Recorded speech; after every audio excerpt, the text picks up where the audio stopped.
When I lived in Oregon, one of my favorite things to do was to go to Portland. I would stop by my favorite coffee shop, Stumptown, and then I would head over to Powell's Books, which was one of the largest bookstores in the world. And I would go there and I'd just walk around. I would never buy things. I would just hope that by reading the titles, that knowledge would just kind of hop off the shelves into my head, but that didn't work so well. And on one occasion, I was walking through the downtown area, going my normal route, when I noticed a free newspaper dispenser that caught my attention. There was a picture of Jesus on the front page. I mean, this is Portland, so the only time you're going to see or hear of Jesus is a hippie walking down the street that you mistake for Jesus, or somebody using his name to complain about something. And so I walked over to this dispenser and I saw the caption, and it read something along these lines: is Jesus a myth or a man?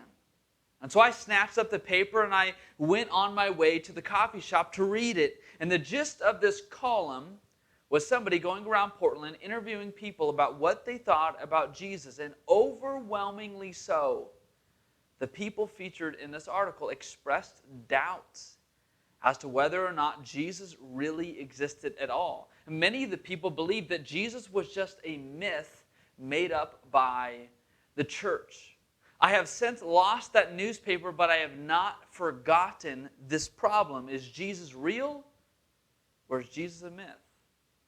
And that's what we're talking about today. But before we do, let me just say a few things at the forefront about this issue or problem. The first thing that I want to say is to those who already have a strong opinion about Jesus, and when you hear me talk about this topic, about this problem about Jesus, you think, well, I already know what I believe. I already know what I think about Jesus, so I don't need to be convinced otherwise.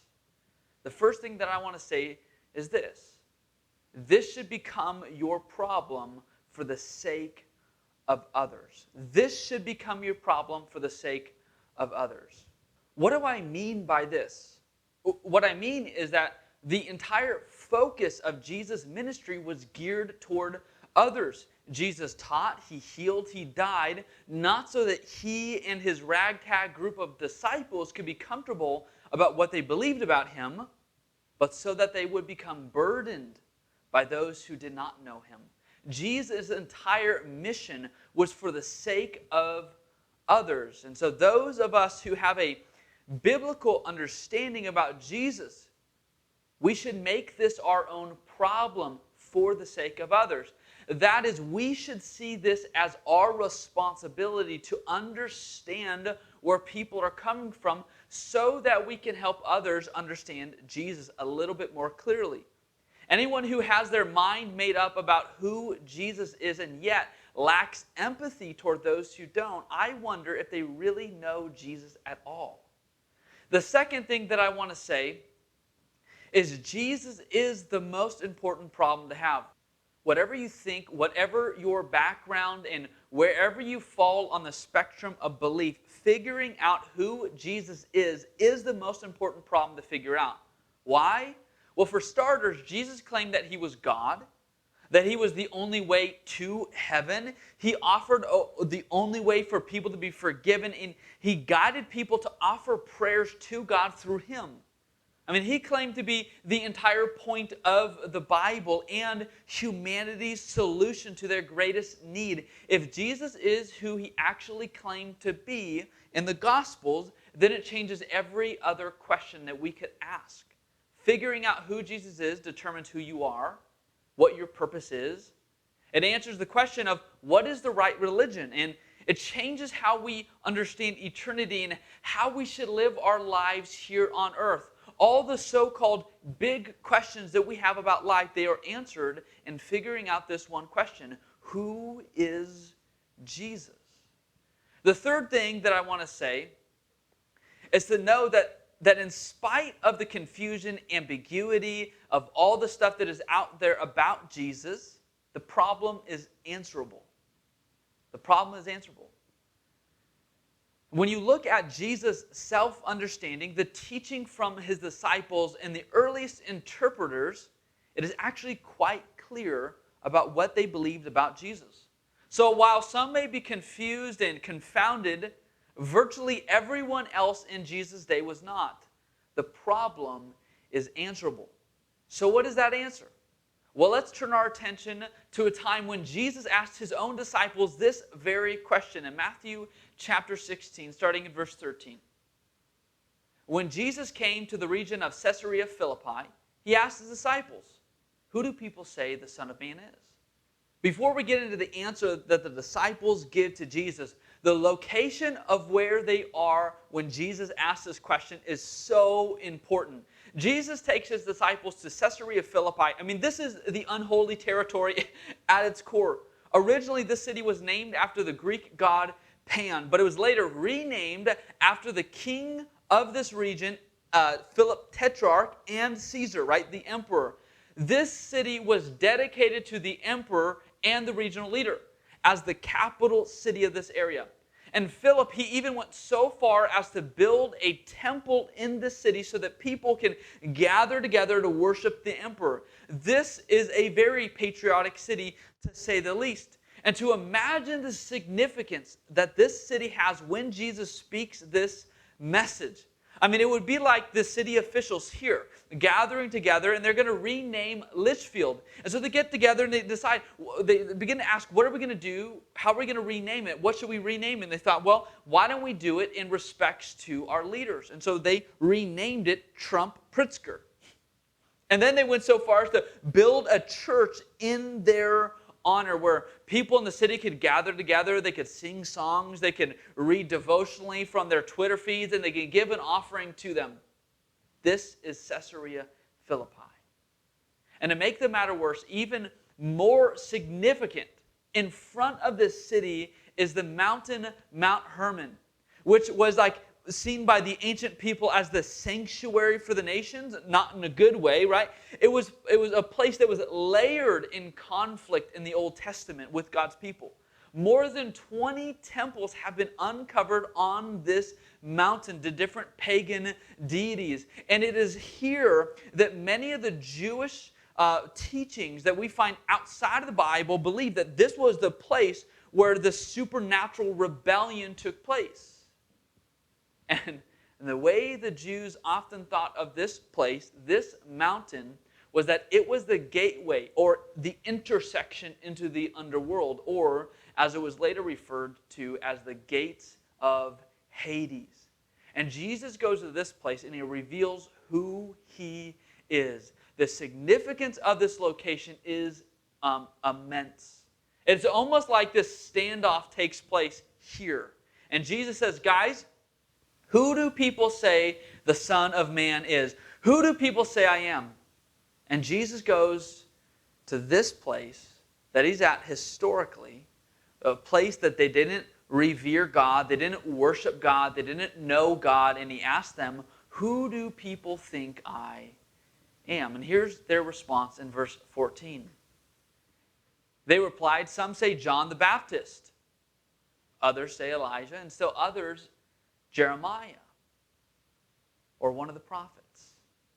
In essence, people see him as someone like really important. John the Baptist was the one who prepared the way for God's new rule on earth. Elijah, man, he did big miracles like Jesus did. Jeremiah, he was constantly opposing the corruption of the religious institution of his day, just like Jesus is. And on down the list of prophets it goes. I mean, it's an important question for Jesus and for the New Testament authors. In fact, the New Testament says again and again that how we understand, how we answer the question of who Jesus is not only carries significance with accuracy with our understanding of Jesus, but it carries eternal weight, eternal significance. Paul says this in Romans chapter 10. He says, if you declare with your mouth that Jesus is Lord and believe in your heart that God raised him from the dead, you will be saved. Acts 4:12, Luke says this, salvation is found in no one else, for there is no other name under heaven given to mankind by which we must be saved. It's an important question. And there's a lot at stake with this question. who is Jesus? If we could somehow transport this conversation into today's world and Jesus were to ask a group of modern 21st century people, what do people commonly believe about Jesus? What would they say? What kind of answers would they give as they surveyed the people around them? Some would say, I think that Jesus is a myth. The way this gets spun is that the Jesus you find in your Bible is not the actual real Jesus. He's just like a made-up fictional character who has been dressed up in all this mythology. The church borrowed a bunch of myths about different gods and they applied it to Jesus to make Jesus look better. And many in this camp, in fact, they think Jesus is a literary invention, not a literal person. I mean, have you heard this? Mark Clark, in his book, he does an amazing job debunking this view.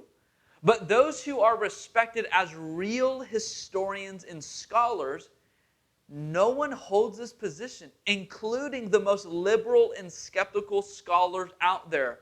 H.G. Wells, he said this about Jesus in history. He said, I'm a historian. I'm not a believer. But I must confess as a historian that this penniless preacher from Nazareth is irrevocably the very center of history. Jesus Christ is easily the most dominant figure in all history. Every attempt to build the case that Jesus is just a myth that is patterned off the gods of the Romans, Egyptians, and Greeks falls apart when you just have a little historical understanding. One example of this is the Egyptian deity Horus. Some people try to make a strong parallel between him and Jesus. And so they say, hey, see, Christians are borrowing these ideas, right? That's the goal. Some have said that Horus was born of a virgin on December 25th. And so the Christians, they come along, they see this, and they just they borrow this same idea. They transport that onto Jesus. And there's two glaring problems with this. The actual story of Horus no way communicates a virgin birth. Horus's dad, Osiris, as the myth goes on, it describes this sort of great battle he has, and then he dies, and then he gets cut into several pieces. His mother comes along and hovers over a severed piece of his body that will go unnamed, but I think you know what it is. And then she conceives and gives birth. When you read the Gospels, there's no parallel. This idea could not be any further from their minds than what we find in Greek mythology. There is no comparison. There are not even worlds close to this idea. The second, the Bible never tells us when Jesus was born.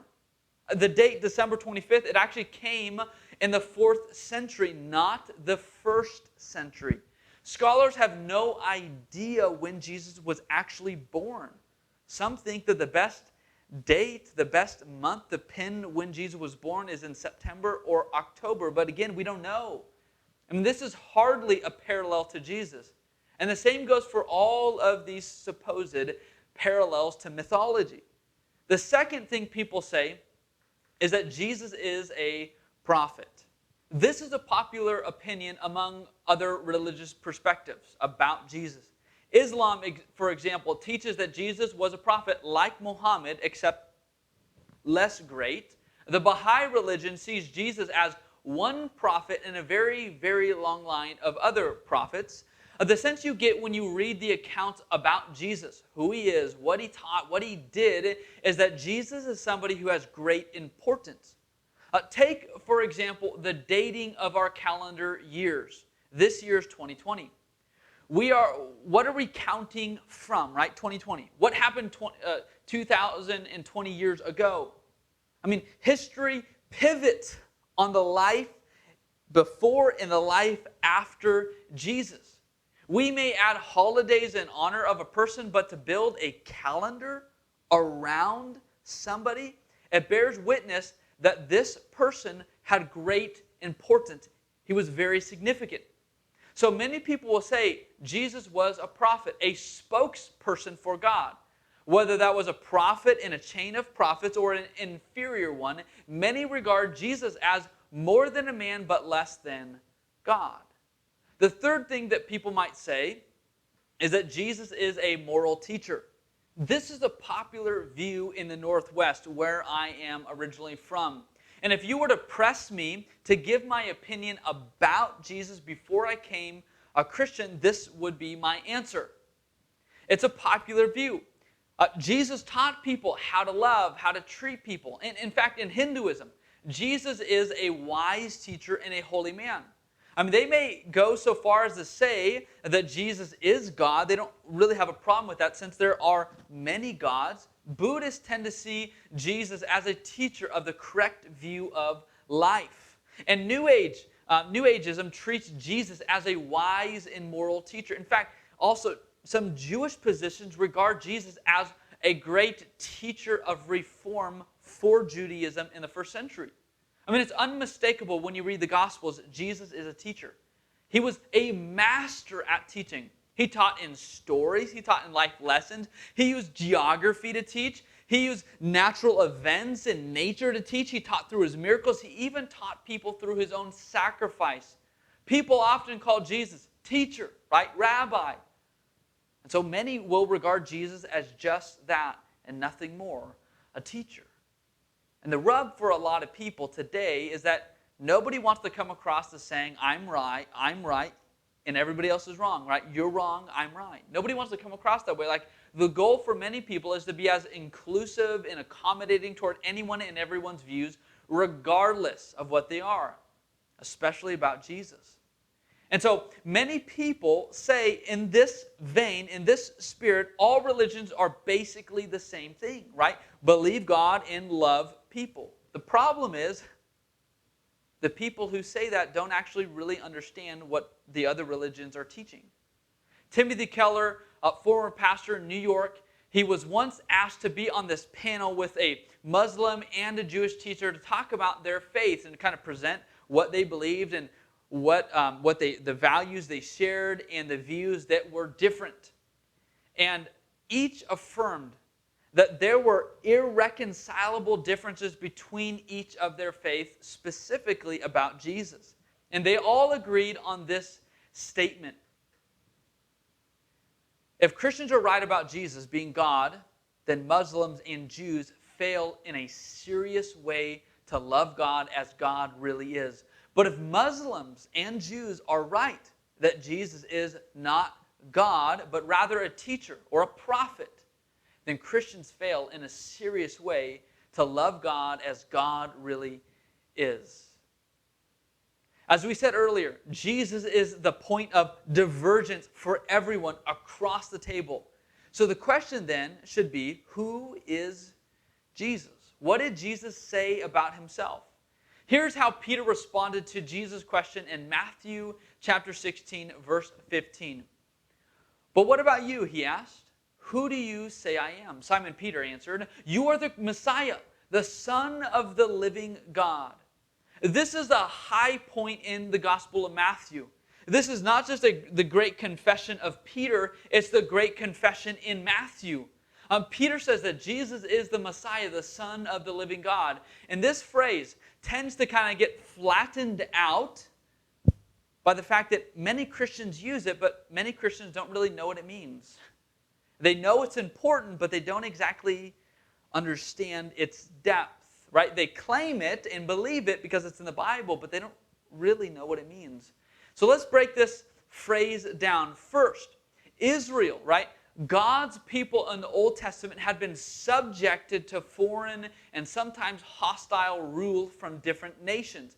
And in this time, God would send them prophets, right? When they were in captivity, God would send them prophets, spokesmen on God's behalf to tell them why they are experiencing what they're experiencing, what they should do in this time, and what God's plan is. Well, in God's plan, he was going to send the Messiah to save his people. And that word Messiah, it means the anointed one or anointing. And so you had three groups of people in the Old Testament that typically would be anointed, right? They would be set apart for a very special purpose. Like God would ordain these specific roles in Israel. It would be for kings, priests, and prophets.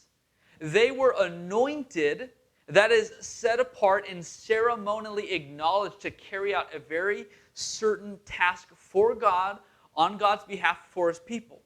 And so this term, Messiah, it gets used as a way to refer to not a individual, but the individual, right? It's not an anointed one, but the anointed one. This person had this commissioned task, which seems to kind of combine all of these roles of a prophet, priest, and king.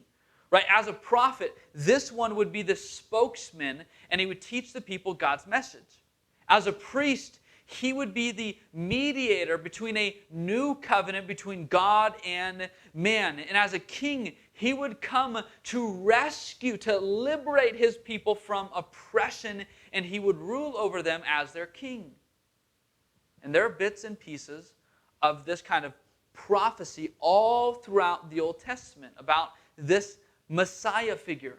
By the time of Jesus, the Jews had written and developed a lot of theology around this Messiah figure to explain who he was and what he would do. And Peter, he doesn't just call Jesus the Messiah, he calls him also the Son of the living God, which is a very, very important phrase in the Gospels. I mean, this phrase, Son of God, it stands as a reference to Jesus as being the divine Son. What we call today the second member of the Trinity, right? You have God the Father, God the Son, and God the Holy Spirit, right? This is the second member of the Trinity. This specific phrase, Son of God, in Matthew, is primarily used by the people you wouldn't expect to find it used by, right? The first one who uses this phrase is Satan in the temptation. And then you have demons who commonly call Jesus the Son of God. He's also mockingly called the Son of God by the religious leaders and the thief on the cross. And he is confessed as the Son of God by a Roman centurion when he was dying on the cross. Why that is important is because the Gospel of Matthew is trying to help us understand who Jesus is. To understand that the supernatural beings in Jesus' ministry, they understand very clearly who Jesus is, and yet they are outside of God's kingdom and they are opposing God's kingdom.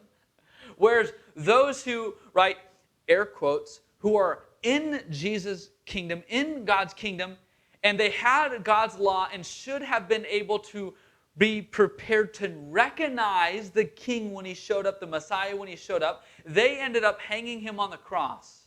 And Peter, he stands between them. And he says, on behalf of this group of disciples, Jesus, you not only have the divine authority, but you are the divine Son of God. There was not a connection like this made before. And Peter, what he says is remarkable. Most Jews thought of the Messiah as having divine authority, but not as the divine figure, not as having a divine nature. I mean, this is a new connection. It's why Jesus says this in verse 17. Jesus replied, "Blessed are you, Simon, son of Jonah, for this was not revealed to you by flesh and blood, but by my Father in heaven." The connection between Jesus and divinity was not a connection that most people made. It was not what most people expected of the Messiah. And yet, Peter and the disciples, they make just this connection. Who is Jesus? He's God's Son, come in human form to release and rule over the people as their king. And it was upon this very confession, this very connection, the divine king, that Jesus says that God would work in the world to save people. Here's how Jesus put it in Matthew chapter 16, verse 18. "And I tell you that you are Peter, and on this rock I will build my church, and the gates of Hades will not overcome it. I will give you the keys of the kingdom of heaven. Whatever you bind on earth will be bound in heaven, and whatever you loose on earth will be loosed in heaven." What Jesus is saying here is that the authority he has as God's Son to bring God's rule and redemption here on earth. He is giving that same authority that he has over the church based upon Peter's confession. And as the church brings this message about this very specific view of Jesus, that Jesus is the divine King who had come to earth to die on a cross for my sin and rise from the dead, they will have the authority to open the doors for all people to enter into his kingdom. I mean, this is a very alarming statement. And when you understand Jesus in his context, what Peter says, it raises the hair on the back of your neck.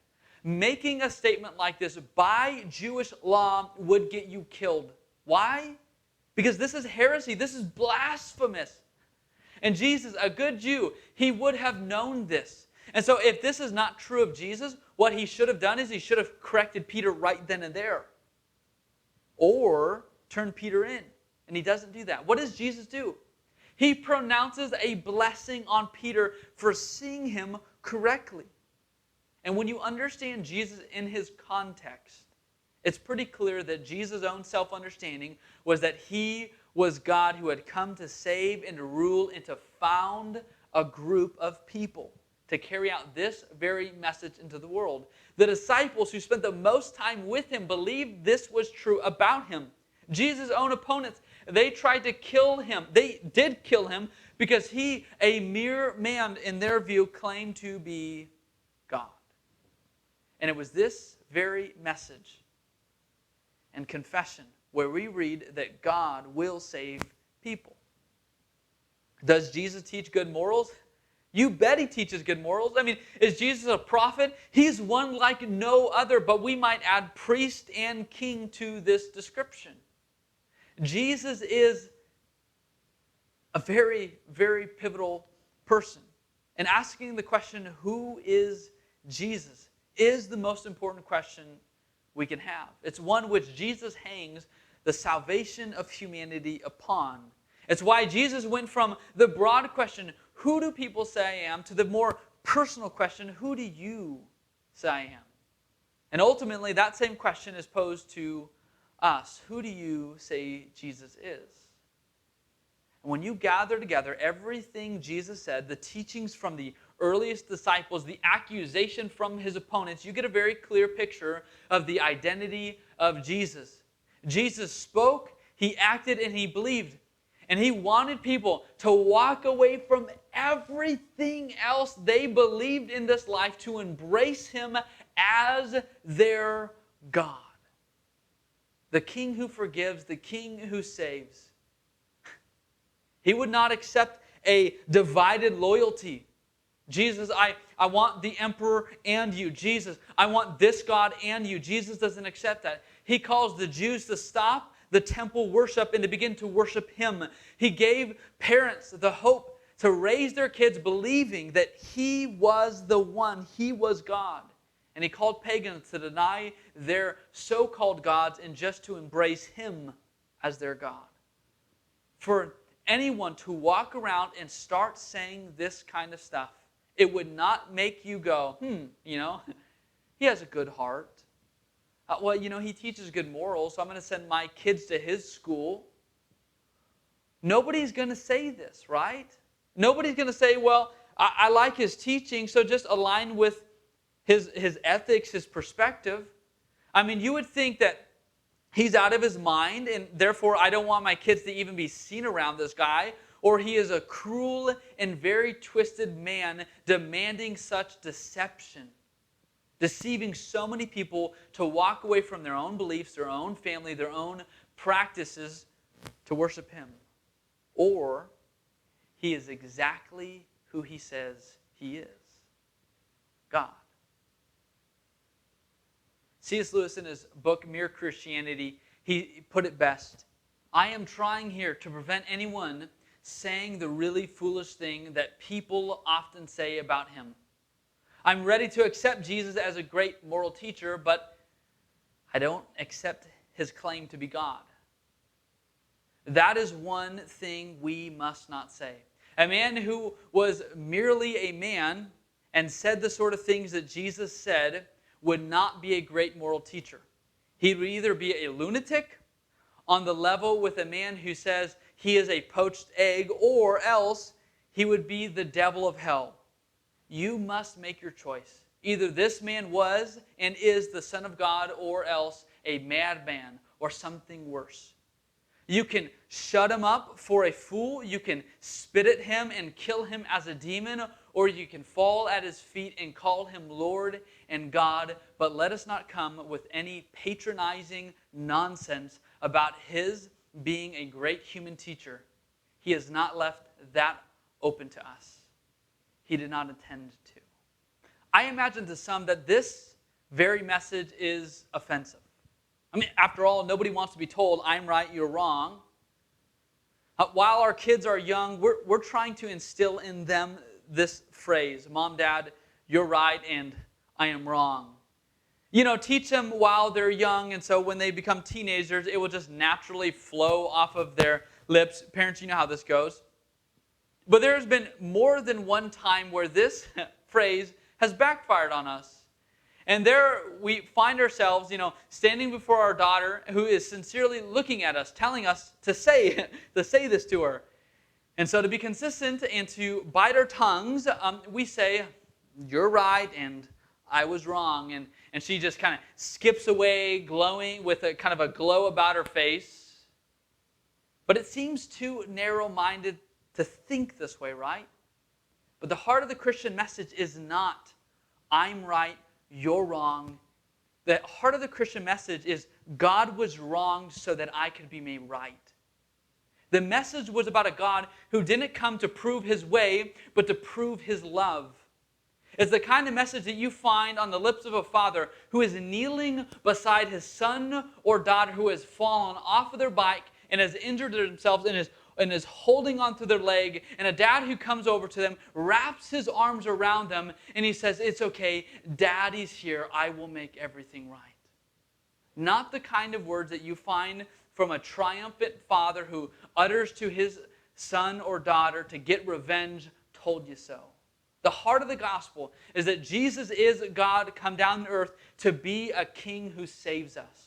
It's a picture of a king coming to his kingdom, but he only finds all around town these posters with his face with underneath of it saying, impeach. But he didn't come to judge them or destroy them, but to forgive and to restore them. That is Jesus, right? Jesus claims to do for us what nobody else, what no other religion could ever do, and that is to fully forgive us and to save us. Jesus is the only God who, if you worship him, can actually save you, and if you fail him, will actually forgive you. Nothing else will do that for you but Jesus. So who do you say he is? That is the question that has the greatest importance in your life. That is the question that if you answer it, changes every other question that you have. So, who is Jesus?